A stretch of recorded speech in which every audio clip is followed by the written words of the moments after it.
আসসালামু আলাইকুম প্রিয় বন্ধুরা, দেশীয় প্রবাসে যে যেখান থেকে দেখছেন প্রত্যেককে শুভেচ্ছা জানাচ্ছি। আশা করছি যে যেখানে আছেন ভালো আছেন, নিরাপদে আছেন। ঢাকা আশুলিয়া এলিভেটেড এক্সপ্রেসওয়ে, যেই এক্সপ্রেসওয়েটিকে আমি এরই মধ্যে বলছি এটি ঢাকা শহরের যানজটের ক্ষেত্রে একটা গেম চেঞ্জিং, বিশেষ করে পণ্য পরিবহনের ক্ষেত্রে একটা গেম চেঞ্জিং প্রকল্প, এবং এটি পরিপূর্ণভাবে চালু হয়ে গেলে বিশেষ করে বাইপাইল থেকে একেবারে চিটাগং রোডে মাত্র ৪৭ মিনিটে মানুষ চলে যাবে। সেই প্রকল্পটির কাজ দ্রুততার সাথে এগিয়ে চলেছে, কাজের অগ্রগতি, এবং অনেকেই আমার কাছে এইখানকার যে আমি এর আগে ভিডিও দেখিয়েছিলাম আশুলিয়া অংশে, উত্তরা অংশে, কিন্তু একেবারে বাইপাইল এলাকায় কী কাজ চলছে, আশুলিয়ায় কী কাজ চলছে সেটি অনেকেই জানতে চেয়েছেন, পরিপূর্ণভাবে ভিডিও দেখতে চেয়েছেন। আমি আজকে আপনাদেরকে দেখাচ্ছি একেবারে বাইপাইল থেকে পরবর্তী অংশ, অর্থাৎ ইপিজেড এলাকা, ঢাকা রপ্তানি প্রক্রিয়াকরণ এলাকা, যেটি তারও পরবর্তী অংশ পর্যন্ত যে কাজ, অর্থাৎ মূল সড়কে বাইপাইল এলাকায় যে কাজটি হচ্ছে ইপিজেড থেকে, সেই কাজটুকু আপনাদেরকে দেখাচ্ছি, এবং আপনারা এটি দেখলেই বুঝতে পারবেন যে এই অংশে কাজটার অগ্রগতি কতটুকু হয়েছে। তো এই যে আমরা যে ঢুকলাম যে অংশটা, এটি হচ্ছে বাইপাইল যে ইপিজেডের সামনে, এবং এখানে আমরা দেখছি যে মূল সড়কের উপরে পিলার নির্মাণ হয়ে গেছে, পিলার ক্যাপ বসেছে, অনেক জায়গায় দেখেন আইগার্ডার এবং স্ল্যাবগুলো পর্যন্ত উঠে গেছে, গার্ডারগুলো পর্যন্ত উঠে গেছে, শুধু উপরে ঢালাইয়ের বাকি, এবং এটি হচ্ছে অনেকখানি জায়গা জুড়ে হয়ে গেছে।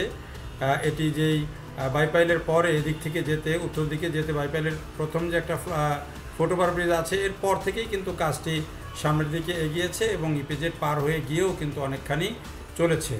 তো এটাতে আপনারা এখন আমরা শেষ পর্যন্ত দেখাবো যে আসলে কোন পর্যন্ত কাজটি পিলার নির্মাণ হয়েছে বা কতটুকু অগ্রগতি হয়েছে। দেখেন, আমরা যেতে যেতে দেখছি যে এখানে কিন্তু কিছু অংশে পিলার নির্মাণ হয়ে উপরে যেই কাজ মোটামুটি শেষ হয়ে গেছে, এবং নিচে রাস্তাগুলো রিলিজ করে দেওয়া হয়েছে।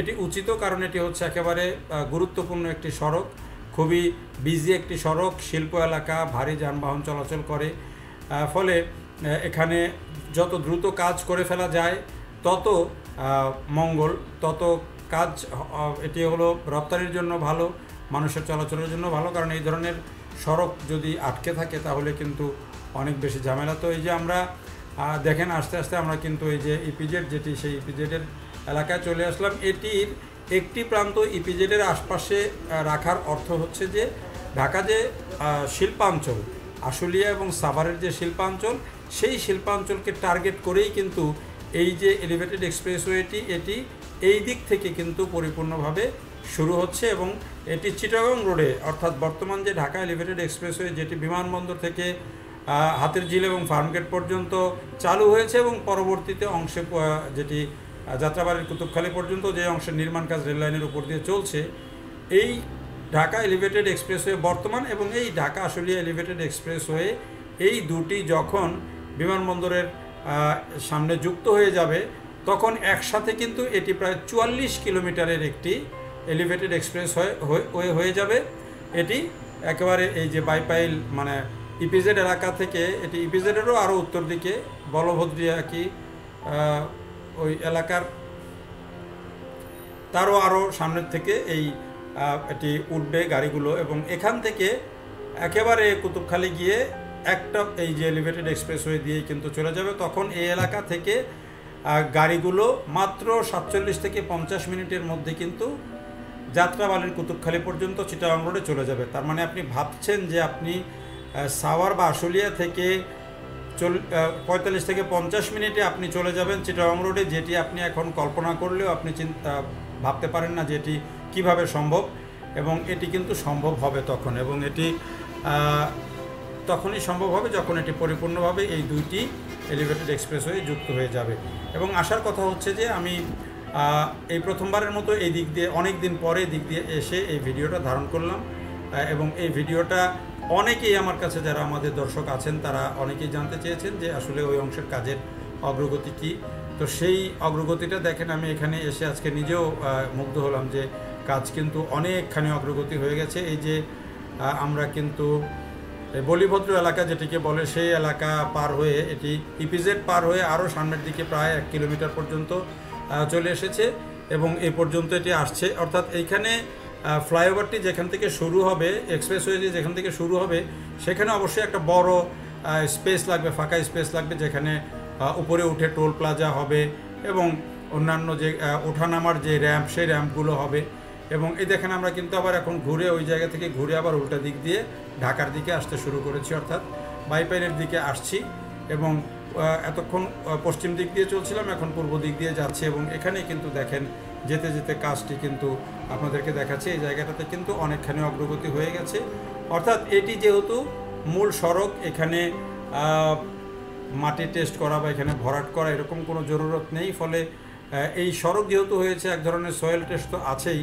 ফলে এই অংশটুকুতে কিন্তু কাজটা মানে পিলার নির্মাণের কাজ এবং উপরের কাজগুলো কিন্তু দ্রুততার সাথেই হয়ে যাচ্ছে। এবং এটি যখন হয়ে গিয়ে পুরা উপরে যখন ঢালাই হয়ে যাবে, তখন কিন্তু এদিক দিয়ে যে এখন যেই যানজটটা হয় বা এখন যে প্রতিবন্ধকতাগুলো আছে সেগুলো অনেকখানি সরে যাবে। তো যেটি বলছিলাম যে এই প্রকল্পটি একটা গেম চেঞ্জার প্রকল্প হবে, এই কারণে যে ওই যে এখন আমরা যদি হিসাব করি যে আমাদের এখান থেকে শুধু এই সাভার আশুলিয়ার যেই শিল্পাঞ্চল সেখানে নয়, উত্তরবঙ্গের যেই 16টি জেলা আছে, বিশেষ করে রংপুর এবং রাজশাহী বিভাগের যে জেলাগুলো, এছাড়া দক্ষিণবঙ্গের যেটি বঙ্গবন্ধু মানে যমুনা সেতু হয়ে যেগুলো আসে, সেই গাড়িগুলো সব কিন্তু তখন এই এলিভেটেড এক্সপ্রেস হয়ে যারা চিটাগংয়ের দিকে যেতে চান তারা কিন্তু সবাই তখন চলে যেতে পারবেন উপর দিয়ে। আর এই উপর দিয়ে যাওয়াতে কি হবে, উপর দিয়ে যাওয়াতে কিন্তু নিচের যে জায়গা, যেহেতু উপরের দিকে সড়কটা নির্মাণ হয়ে যাবে, নিচের দিকে তখন কিন্তু জায়গা রিলিজ হবে। এবং নিচের দিকে যেহেতু মাঝখান দিয়ে পিলারগুলো সব নির্মাণ হয়েছে, দুই দিকে কিন্তু অটোমেটিক ডিভাইড হয়ে যাবে। ডিভাইড হয়ে গেলে তখন কিন্তু এগুলো এই যে 4 লেনের মতো রাস্তা হয়ে যাবে। ফলে নিচেও অনেক প্রশস্ত হবে, নিচেও গাড়িগুলো কিন্তু অনেক ফ্রিলি চলতে পারবে। ফলে লোকাল বাস যেগুলো, সেই লোকাল পরিবহনগুলো, ছোট পরিবহন বলি, বাস বলি বা ট্রাক বলি, নিচ দিয়েও কিন্তু অনেক কম সময়ে চলাচল করতে পারবে। আর যারা উপর দিয়ে চলবে তারা তো একেবারে বলছিলাম যে ভারী যানবাহন থেকে শুরু করে যাত্রী পরিবহন, পণ্য পরিবহন সবই কিন্তু খুবই অল্প সময়ের মধ্যে হবে। যাতে এতে করে হবে কি, পুরো ঢাকা শহরের উপরে যানবাহনের চাপটা অনেক কমে যাবে এবং এটি ড্রামাটিক্যালি কমবে, যেটি বোঝা যায়। এবং এটি ঢাকার উপরে অনেক চাপ কমিয়ে দেবে। আরও একটা প্রকল্প যেহেতু চালু হচ্ছে, বাইপাস, যে ঢাকা বাইপাস এক্সপ্রেসওয়ে, যেটি গাজীপুরের যেই ভোগড়া বাইপাস থেকে এই নারায়ণগঞ্জের মদনপুর পর্যন্ত, ওটিরও কাজ শেষ হয়ে যাচ্ছে পূর্বাচল হয়ে। সেটিও যদি সম্পূর্ণ হয়ে যায় 2026-27-এর মধ্যে, এই দুটি মিলিয়ে কিন্তু ঢাকা শহরের উপরে একেবারে গাড়ির যে বিশেষ করে পণ্য পরিবহনের যে চাপ, সেটি কিন্তু একেবারে রিডিউস করে দিবে।